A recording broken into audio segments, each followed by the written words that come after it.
Bon après, mon ami. Il est temps de boire un verre Negroni. Pour moi. C'est bon. Come on in, take a sip. Let's wind down. We got ourselves a Guardian quick crossword for Saturday, and I'm having a Negroni, which just seemed the perfect thing to do today. There's nothing quite like it in the world. It's just basically equal parts, or if you've got a good eye like I do, just kind of eyeball that sucker. Get a good gin in there. I like a Hendrix, personally. I love a solid sweet vermouth, and then of course you can't beat the Campari, right? Just 3 equal parts, you know. I like to put on 1 big cube of ice and throw it in some water for a crystal, and life is good from there. I'd be interested to find out. Just tell me, do you like Hendrix gin, or am I missing something? Because I know that gin, while it's wildly popular in Germany, and they have their own varieties here and their own methods that make them, I mean, just some of the most floral, beautiful things you've ever seen in your life, tasted amazing, especially out of Bavaria and Baden-Württemberg. I mean, I've had some pretty amazing gins, especially the pink gins, but I'm just wondering, because I think this is really more of a UK art, right? You know, I mean, if I was asking about Scotch, I'd be asking, a Scotsman. So, well, what is the best gin that I could find in your average Bavarian grocery store? What's the best gin? You know, I always heard that the Queen herself drank, Gordon's or something, right? You know, which I'm not opposed to. I've had lots of Gordon's, but it was mostly a college gin when you're drinking the college martinis, because that's what you can afford in college, right? You know, I'm just wondering. But I also have a bottle of Dubonnet sitting in there in my bar, because of the Queen's cocktails. I mean, just the things that she loved. And like I said, I'm an Anglophile, so let me know what gin should I be drinking. But otherwise, I am all for the Hendrix, and just a solid red vermouth. It doesn't really matter. There I mentioned Cinzano, Martini, makes no difference to me. But it's got to be the Campari, right? So let me know what you think about these things, because I always love interacting with you anyway. And this crowd, you guys really make me smart on a lot of stuff. So let's go ahead and jump on into this grid here. We've got the quick crossword number 17-27 today. And I got to tell you, I don't know if you don't follow along with the New York Times Saturdays, the weekly puzzles in the New York Times. Let me tell you something. If you find yourself a cold, hard wit, I mean, you are among the most incredible minds on the planet, and your brain is just boom, always ready to go. Do today's New York Times. I tell you what, it took me 14 minutes and 35 seconds getting through that thing. Now, granted, I'm running my mouth as usual, but I'm saying it was a rough grid, and it was absolute pleasure. It was a real dynamo today. I mean, it used the word dray to talk about the horse, the cart that a horse would carry. A wit for a small amount, so the WHIT version, right? It was great. I mean, it was testing every sphere of what would make me a good Scrabble player if I played Scrabble, right? So, or the New York Times Spelling Bee, which is what I'm always kind of, focused on. Let's just go ahead and very, very, very carefully put this in this very, very delicate grid and step away. So one across. I don't know, it's like I'm developing an English accent just by doing the English crossword and interacting with my British friends here. Okay, so let's say one across. It dupes other birds into raising its young. This would, of course, be the cuckoo, wouldn't it? Even we Yanks know what that is. I think it might be the root of a cuckold or something. I'm not sure. I've never done the root of the word cuckold, but there's something about making other people think that those eggs are theirs and you raise them for them. I don't know. It kind of fits that whole cad cur thing anyway. So I kind of like it, right? I had a friend when I worked in advertising, and on his door, he was the vice president of creativity at the agency I worked at the time, and he he had a special nameplate. It didn't say, and I'll just leave his name alone. Let's just say he was Brian Smith. Brian Smith, it didn't say Brian Smith, Executive Vice President, Creative Services. It said Brian Smith, fornicator, wastrel, lush. It's the best nameplate I'd ever seen in my life. So, fit in. Well, at first I'm thinking congeal, but is it really congealing? I mean, you're kind of forcing things to kind of set together, to kind of gelatinate, right? I mean, to fit in seems like something that would go so counter to my childhood when I was very much into the punk scene. So I'm wondering if this is an O, because I'm wondering if this isn't conform. And if that's an O, a blow-up device could definitely be a bomb. And so I'm thinking this is to conform. And again, that was something that was so not on my thing. I, after all, wanted anarchy, follow the... Yeah, that's what, I'm telling you. Sid Vicious was an idol. So much so that my son, when he was born, had for the longest time, he considered himself Kid Vicious, right? And that was like his Yahoo email address. It was the craziest thing, He even had a little chain with a lock on it. I mean, we were very... That's what happens when your daddy's an artist. Portable chiller. I don't think I'm familiar with this. This might be a UK thing. If I had to be honest with you, I would say maybe it's a cool box or something, but I don't know. I've never heard of one. So, but if that's an X, what have I got here? Generous to a beaten opponent. So... Actually, that would be, well, I mean, by definition, that should be magnanimous.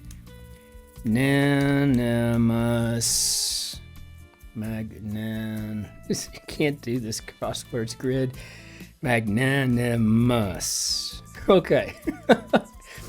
I'm so used to using the New York Times grid construction, and I gotta remember, like over there, I keep typing like I'm here, and it messes. Oh gosh, I'm gonna have to just get my head straight, right? So, is it maybe a cool bag? I feel like if I get this one, I don't. That's just too far in the future. But I feel like that should kind of count if it's right. I am guessing though. So, preside at a ceremony could be to officiate. Of teeth pressed tightly together with les dents serrées. Okay, I think French. Okay, so I think we're talking about clenched. Is that about right, you think? Maybe clenched? Like clenched teeth? Mysterious. So, enigmatic?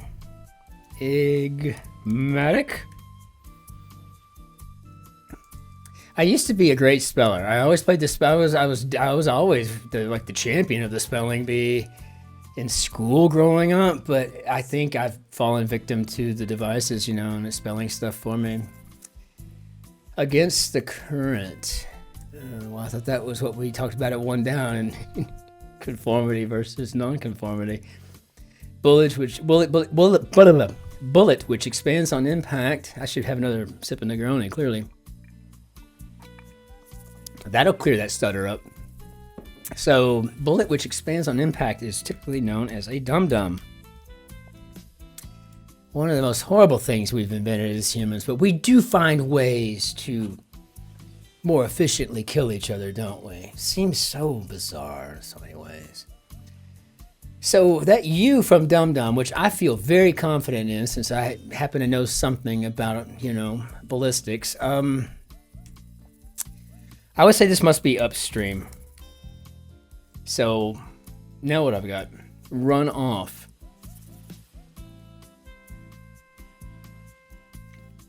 I keep thinking of levees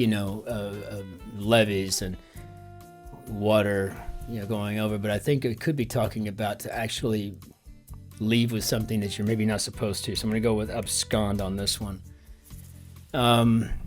I typically do well on Fridays and Saturdays in The Guardian, I've noticed, but I don't do very well on Monday through Wednesday. I'm just wondering what that's all about.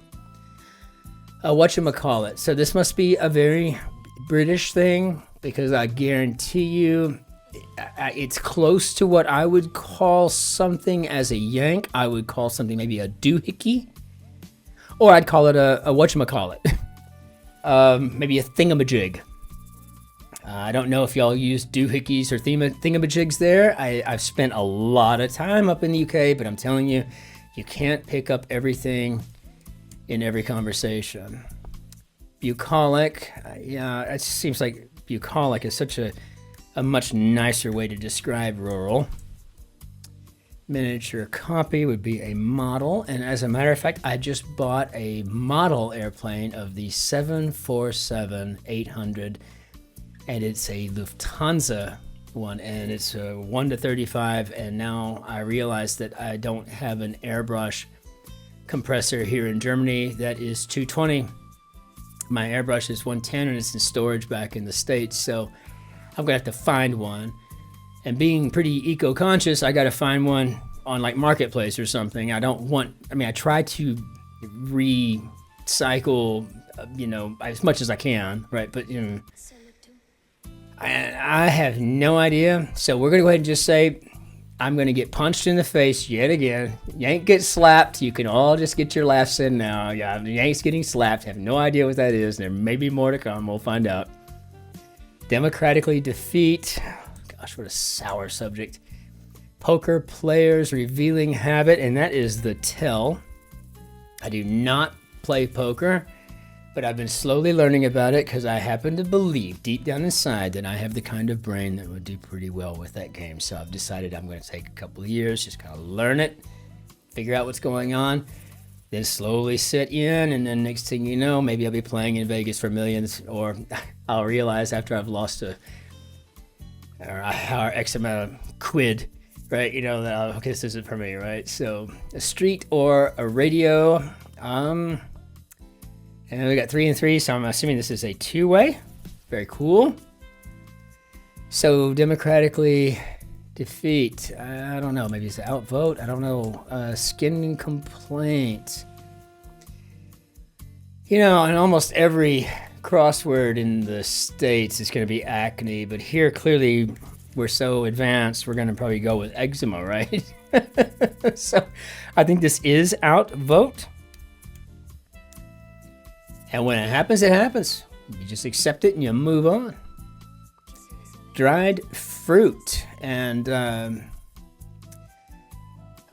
okay, I guess we're looking for sultana, which is like a white wine grape and what we make raisins from. I guess maybe it's also used that way. Maybe it's a British thing. I have to look that up. I will certainly look that up to see. But no, we use the term, clearly. I mean, it comes, if I'm not mistaken, this is a female sultan, or the wife of a sultan. I don't know. I thought it was just a grape variety, like a white grape variety, but well, who knows? We're going to find that out.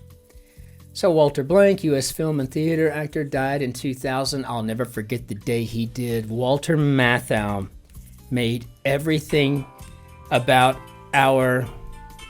That's funny. This call is coming from the United Kingdom.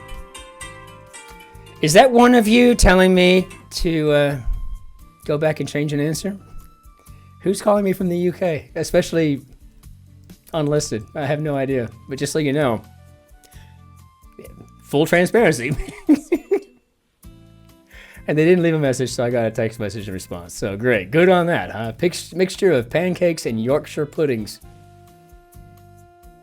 Good Lord, what? Water carrier, oh, come on. Oh, gosh. Okay, you got an N and you've got 5 letters. Let's see. It's not a basin, right? Those are generally stationary. Generally. Ditches.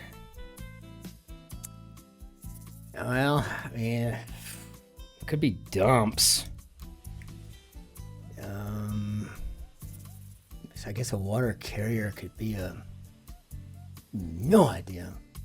Drain, maybe. Oh God, now I'm fishing it out of my third point of contact, which is my bum in Yank speak to do the I don't know if y'all do a third point of contact there. It's like an airborne military thing. In the cavalry, we always said it's the 5th point of contact. In airborne, it's the 3rd point of contact. I can't even remember what it is anymore. I don't know. Point is, I'm just talking about my bum. I'm pulling things out of there. So step. Okay, step. Okay, I'm not dragging us down a rabbit hole here, but I'm going to do my best guessing because I don't want to be, I know I'm already going to have, I'm getting punched in the face with 20 across. I want to at least have something. If I'm thinking of a step, I'm thinking of a couple of things. What am I talking about? One foot going in front of the other. And I'm also thinking about like, like in a decision tree, like, okay, you've gone from point A to point B. Now you gotta go from point B to C, right? So I think it might be the former. So I'm gonna go with stride. And this looks like it could be batter, but I don't know how that works with Yorkshire puddings, and I don't know what else it could be. I fully expect this to be wrong. Just putting that out there so that I could save a little bit of face, not a whole lot, since I obviously don't know what this doohickey is here. Whatchamacallit, whatever. I'm gonna try it. So let me just check all and see how I'm doing thus far. Now I don't see anything. Yes, so I guess I did. I put clenched, and it should have been enigmatic. And I was just thinking clenched stupidly. So, okay. So that was a slap in the face there. That would have been wrong. But other than that, did pretty good. And before I even get involved in anything else, I got to figure out what this Yorkshire pudding thing is. Yorkshire pudding and pancake mix being batter. I don't understand. Yorkshire puddings, are those something you crush up to make a batter out of? I have no idea, so I'm gonna have to figure that out. So let's go ahead and reveal our whatchamacallit. I'm assuming this is a doobry. And just in case y'all are not feeling very charitable tonight, when I wake up in the morning to see comments and I don't see any there to tell me what a doobry is, I have a note to look it up myself. But I do hope I hear from you, because I learned so much from every one of y'all, from Neil to Cameron. Every one of you, you're just amazing folks, and I absolutely love hearing from every single one of you. It's always a pleasure. And I'm going to go ahead and toss this on out of here now, and I'm going to do my walk of shame on out of this place. So let's go ahead and bring down our panier d'adieu. And with that, I just got to tell you, what a pleasure. Thank you for liking and subscribing. Thank you for solving with me. My name is Christopher, and it's a real, honest pleasure. Until we see you tomorrow for something, and it may not be, because for some reason I just can't get the Everman to pull up, but if for not, we'll be back on Monday for The Guardian. If not, maybe tomorrow on the Everman. I just don't know. It's always kind of up in the air on a Sunday, but otherwise, you can always join me at the New York Times for the mini and for the big grid tomorrow. But nevertheless, thank you so much for always being there. Ich wünsche Ihnen einen schönen Tag noch. Auf Wiedersehen. Tschüss. Servus, grüß Gott. Tschüss. Tschüss. Ciao. Cin-Cin. Au revoir.